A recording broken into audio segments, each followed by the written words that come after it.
Leitura do livro Frankenstein, de Mary Shelley. Frankenstein ou O Prometeu Moderno, em 3 volumes. Essa é a edição do Clube de Literatura Clássica. Divindade da mitologia grega, é filho de Titã Jápeto e primo de Zeus. É considerado benfeitor da humanidade e, em alguns mitos, o criador dos primeiros homens, moldados do barro. Por amor a eles, se enganou Zeus, em Mecone, durante um sacrifício solene, e dividiu um boi em 2 partes, uma com a carne e as entranhas, mas coberta com a pele, e a outra apenas com os ossos, mas coberta com gordura. Então ofereceu a Zeus para que ele escolhesse a sua parte, deixando o resto aos mortais. Zeus optou pelo esqueleto, coberto de banha, enquanto descobriu o engodo, decidiu deixar de enviar o fogo aos homens. Mais uma vez, então, Prometeu os auxiliou. Roubou algumas sementes do fogo, a roda do sol, ou em algumas versões, da forja de Hefesto, e as levou para a terra, escondidas em seu caule de férula. Como punição, Zeus mandou criar Pandora, a primeira mulher dotada de qualidades divinas, mas criada para trazer males aos homens, e acorrentou Prometeu a uma rocha, no cimo do Cáucaso, onde uma águia se alimentaria do seu fígado continuamente renovado e de onde só seria eventualmente liberto pelo herói Heracles. O parceiro de Mary Shelley, de que viveu de 1797 a 1851, Percy Bysshe Shelley, de 1792 a 1822, iniciaria sua própria modernização do mito de Prometeu 9 meses após a publicação de Frankenstein, com seu drama lírico Prometheus Unbound, Prometheus Desacorrentado, publicado em 1820. É assim reproduzida e traduzida a primeira edição do romance de 1818. Então anônima, Mary Shelley só seria revelada como autora na segunda edição de 1823 e publicada em 3 volumes, conforme o padrão do início do século XIX. Apenas algumas correções da terceira edição, de 1831, são incorporadas e identificadas em notas. Deus Criador, pede-te, porventura, que do seu barro me fizesses homem. Pede-te que das trevas me tirasses, paraíso perdido. Essa é uma tradução. Todas as traduções citadas do poema épico Lost Paradise, Paraíso Perdido, de 1667 a 1674, de John Milton, são de Antônio José de Lima Leitão, aqui da literatura clássica. Os versos da epígrafe do canto 10º são palavras de Adão após a queda. A William Goldwyn, autor do Political Justice. Caleb Williams, estes volumes são respeitosamente dedicados pelo autor. William Goldwyn viveu de 1756 em 1756, pai da autora Mary Shelley. Foi filósofo político, um dos primeiros proponentes modernos do anarquismo e crítico dos privilégios da aristocracia. E era escritor. Ele escreveu Inquiry Concerning Political Justice and its Influence on Morals and Happiness. Inquérito acerca da justiça política e sua influência na virtude e na felicidade, de 1793.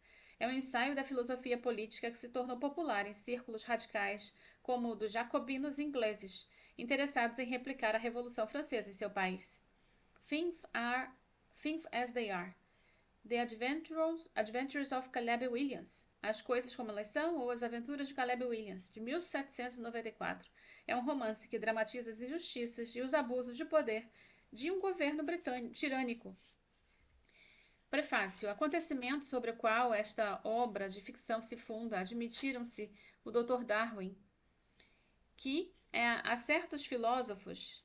Erasmus Darwin viveu de 1731 a 1802. Era médico, naturalista, filósofo, poeta, inventor, avô do naturalista Charles Darwin, que viveu de 1809 a 1882. Ele elaborou formulações iniciais de uma única origem para todas as formas de vida, famosamente desenvolvida pelo neto, na teoria da evolução das espécies. Viu? Nada começa do zero completamente. Teve a origem num avô, Erasmus Darwin. Então, não se deve supor que eu atribua o mais remoto grau de fé autêntica a tal produto da imaginação. Contudo, ao tomá-la por base de uma obra criativa, eu não considerei estar meramente urdindo uma série de terrores sobrenaturais. O acontecimento de que depende o interesse da narrativa está isento das desvantagens da história e espectros ou feitiços. Recomendou a novidade da situação que desenvolve e, por mais impossível que seja enquanto fato físico, ele oferece à imaginação um pouco de vista para o delinear das paixões humanas, que é mais abrangente e imperioso de que qualquer uma das relações ordinárias entre acontecimentos existentes podem produzir. Empenhei-me assim em preservar a verdade dos princípios elementares da natureza humana, ao passo que não tive escrúpulos em inovar em suas combinações. A Ilíada, a poesia tragédica da Grécia, Shakespeare, A Tempestade e Sonho de uma Noite de Verão, e muito especialmente a Milton, em Paraíso Perdido, que conformam-se a esta regra e o humilíssimo romancista que procura, como os seus trabalhos concederam receber divertimento, pode, sem presunção, aplicar à ficção uma prosa, uma licença, ou antes uma regra, a partir de cuja adoção tantas combinações requintadas de sentimento humano resultam dos espécimes mais elevados de poesia. A circunstância em que repousa a minha história foi sugerida na conversação casual. Começou, em parte, como uma fonte de divertimento, em parte como expediente para exercitar todo o recurso da mente em que não havia sido posto à prova. Outras motivações se misturaram a essas, como o trabalho prosseguisse. Não sou, de maneira alguma, indiferente ao modo como quaisquer tendências morais que existam nas atitudes ou personagens que ela contém afetarão o leitor. Contudo, minha principal preocupação a esse respeito se limitou a evitar os efeitos enervantes dos romances dos dias atuais e a expor a afabilidade da afeição doméstica e a excelência da virtude universal. Não se deve de modo algum supor que as opiniões que procedem naturalmente do caráter e da situação do herói existam sempre na minha própria convicção, nem se deve com justiça extrair das páginas seguintes nenhuma inferência que favoreça nenhuma doutrina filosófica de qualquer tipo.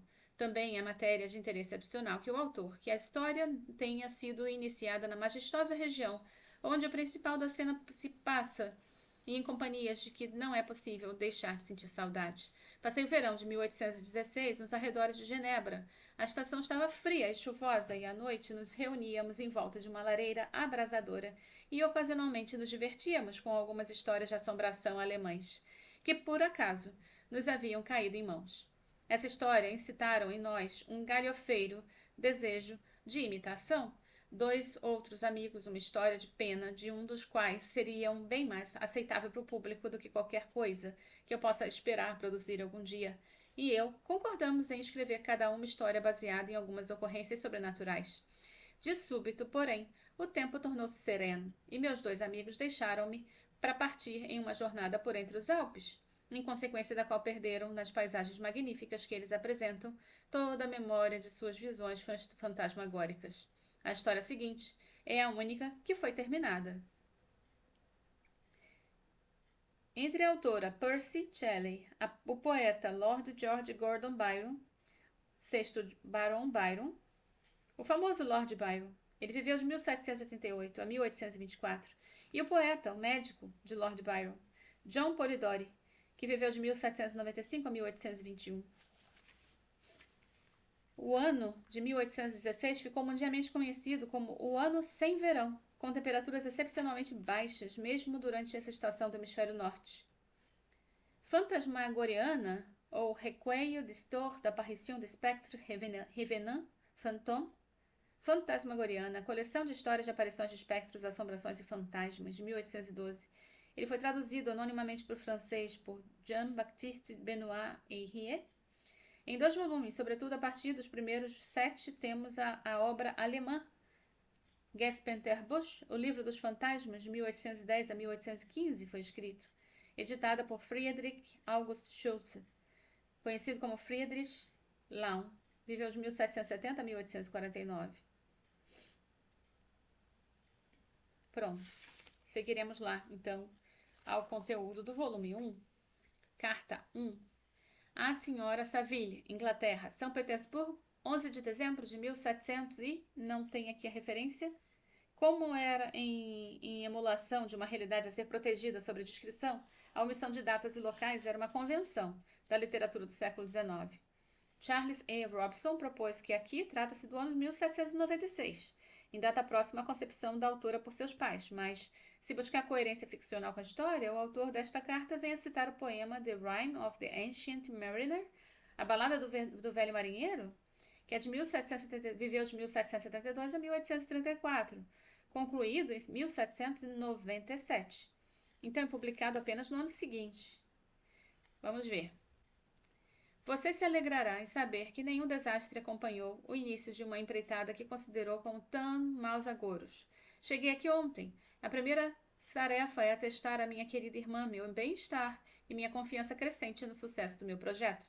Eu já estou bem, ao norte de Londres, e quando caminho pelas ruas de Petersburgo, eu sinto uma brisa fria do norte acariciar minhas bochechas, o que me tonifica os nervos e me enche de deleite. Entende essa sensação? Essa brisa, que veio das regiões às quais estou avançando, dá-me o antegosto daqueles climas gélidos. Inspirados por este vento de promessa, os sonhos que tenho acordado se tornam mais ferventes e vívidos. Tento em vão persuadir-me de que o polo é a sede do gelo e da desolação. A minha imaginação, ele sempre se apresenta como uma região de beleza e de deleite. Lá, Margaret, o sol é sempre visível com seu disco amplo margeado ao horizonte e difundindo um esplendor perpétuo. Lá, pois com a sua licença, minha irmã, eu darei algum crédito aos navegadores precedentes. Lá, a neve e o frio foram banidos, e navegando por um mar calmo, podemos ser levados a uma terra que ultrapassa as maravilhas e a beleza, toda a região, até agora, descoberta, no globo habitável. Seus produtos e particularidades são porventura sem exemplo, como os fenômenos dos corpos celestiais indubitavelmente o são, naquelas solidões não descobertas, o não se pode esperar em uma região de eterna luz. Posso descobrir lá a prodigiosa força que atrai a agulha, e posso ajustar milhares de observações celestiais que exigem apenas essa viagem para tornar suas aparentes excentricidades para sempre coerentes. Saciarei a minha ardente curiosidade com a visão e em parte do mundo jamais visitada antes, e talvez pise em um solo jamais marcado antes pelo pé do homem. Isso é o que me seduz e é suficiente para vencer todo o medo do perigo e da morte, e para me induzir a começar essa laboriosa viagem com a alegria que um menino sente quando entra num barquinho com seus amigos no fim de semana e sai para uma expedição de descoberta no rio da sua terra. Mas, supondo que todas essas conjecturas sejam falsas, você não pode contestar o benefício inestimável que prestarei a toda a humanidade, até a última geração, ao descobrir uma passagem perto do polo, aqueles países que nos presente são necessários tantos meses para alcançar, ou ao averiguar o segredo do imã, e que, se for de todo possível, só pode ser realizado por um empreendimento como o meu. Essas reflexões dissiparam a agitação com que eu começara a minha carta. Eu sinto meu coração cintilar de um entusiasmo que me alça ao céu, pois nada contribui tanto para tranquilizar a mente quanto um propósito firme, um ponto em que a alma pode fixar seu olho intelectual. Essa expedição é o sonho querido de meus primeiros anos. Li com ardor os relatos de várias viagens que foram feitas com a perspectiva de chegar ao norte do Oceano Pacífico, através dos mares que circundam o polo. Talvez você se lembre de que a história de todas as viagens feitas com propósitos de descoberta constituía o todo da biblioteca de nosso bom tio Thomas. Embora minha educação tenha sido descuidada, eu tinha um gosto apaixonado pela leitura. Esses volumes eram meu estudo de dia e da noite, e minha familiaridade com eles aumentou, ao pesar que eu sentira em criança, de descobrir que a injunção do meu pai no leito de morte proibira meu tio permitir-me embarcar numa vida marítima. Essas visões desvaneceram quando examinei pela primeira vez os poetas cujas efusões extasiaram minha alma e arrebataram o céu. Também me tornei poeta, vivendo por um ano no paraíso da minha própria criação. Imaginei que também pudesse obter um nicho de templo onde os nomes de Homero e Shakespeare são consagrados. Como bem sabe, eu fracassei, e o fardo do desapontamento foi pesado. Mas justo nessa época eu herdei a fortuna do meu primo, e meus pensamentos se desviaram para o canal, e que se inclinam de início. 6 anos se passaram desde que eu decidi realizar meu projeto atual. Ainda agora consigo me lembrar do momento em que passei e me dedicar a esta grande empreitada. Comecei a habituar-me meu corpo à dureza. Acompanhei os pescadores de baleias em várias expedições ao mar, e acompanhei no norte Suportei voluntariamente frio, fome, sede e falta de sono. Muitas vezes eu trabalhava mais que os marinheiros comuns durante o dia e devotava as noites ao estudo da matemática, da teoria da medicina e dos ramos da ciência física, dos quais um aventureiro naval poderia extrair as maiores vantagens práticas. De fato, empreguei-me 2 vezes como subimediato no baleeiro da Groenlândia e saí-me bem a ponto de granjear admiração. Eu devo admitir que senti certo orgulho quando meu capitão me ofereceu o segundo lugar do barco em dignidade e rogou-me com o maior fervor que eu ficasse. Tão valiosos considerou meu serviço. E agora, minha querida Margaret, não mereço eu alcançar um grande propósito? Minha vida poderia ter se passado na tranquilidade e no Fausto, mas eu preferi a glória de todos os engodos que a riqueza colocou no meu caminho. Há aqui, em voz encorajadora, desse uma resposta afirmativa. Minha coragem e minha resolução são firmes, mas minhas esperanças oscilam, e por vezes meu ânimo se deprime. Estou prestes a partir para uma viagem longa e complicada, cujas emergências exigirão a minha fortaleza. E é necessário não somente que eu eleve o ânimo aos outros, mas que às vezes sustente o meu próprio, quando os deles estiver desabando. Este é o período mais favorável para se visitar a Rússia. Flutua-se uma rapidez sobre a neve contra nós. O movimento é prazeroso e, na minha opinião, bem mais agradável do que o da diligência inglesa. O frio não é excessivo para quem está agasalhado com os casacos de pele, veste que já adotei, pois há uma grande diferença entre caminhar pelo convés e permanecer sentado imóvel por horas, quando nenhum exercício impede que o sangue realmente congele nas veias. Eu não tenho a mínima ambição de perder a vida na estrada de posta entre São Petersburgo e Arcangel. Partirei a esta cidade em uma quinzena ou em 3 semanas, e minha intenção é alugar ali um navio, o que se pode fazer facilmente pagando o seguro para o proprietário, e engajar tantos marinheiros quanto creio necessários entre aqueles que estão acostumados à pesca de baleia. Eu não pretendo zarpar até o mês de junho. E quando retornarei? Ah, querida irmã, como posso responder essa questão? Se eu tiver êxito, muitos meses, talvez anos, passar-se-ão antes que você e eu possamos nos encontrar. Se eu fracassar, você me verá outra vez em breve, ou talvez nunca. Adeus, minha querida, excelente Margaret, que os céus derramem bênção sobre você e me salvem, para que eu possa, uma vez ou outra, vez testemunhar minha gratidão por todo o seu amor e bondade. Seu afetuoso irmão, R. Walton. Bem, essa carta é bastante interessante. Teve um ponto em que ele menciona o polo, né? Que no caso é o Circo Polar Ártico. No Polo Norte, há muita mitologia e literatura que concebem nele um clima comumente endêmico, ao invés de nevado. Exemplos são da região mítica grega Hiperbórea, o Monte Indiano Meru, situado no Polo Norte, pelo astrônomo indiano Vaharamihira, do ano 505. E o poema The Revolt of Islam, A Revolta do Islã, de Percy Shelley. Bem, a questão quando ele menciona o ímã é que o magnetismo e sua aplicação em bússolas sempre atraídas pelo polo magnético. Desde os estudos do físico, médico e filósofo natural inglês William Gilbert, de 1544 a 1603, ele viveu. A Terra é entendida como um ímã gigante, e em meio às investigações científicas das ligações entre eletricidade e magnetismo na época de Mary Shelley, expedições para os polos ainda viriam a ser empreendidas em busca dos segredos do campo magnético do planeta.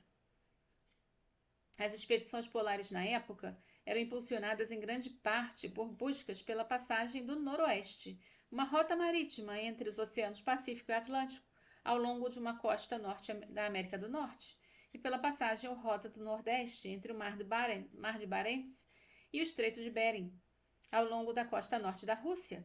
Aqui se refere à menção do que acabamos de ler. Homero, nome atribuído é do poeta grego, autor dos épicos Ilíada e Odisseia. Vamos ver. É isso. Nesse trecho riquíssimo desse livro lindo do Clube de Literatura Clássica. Continuo no próximo vídeo.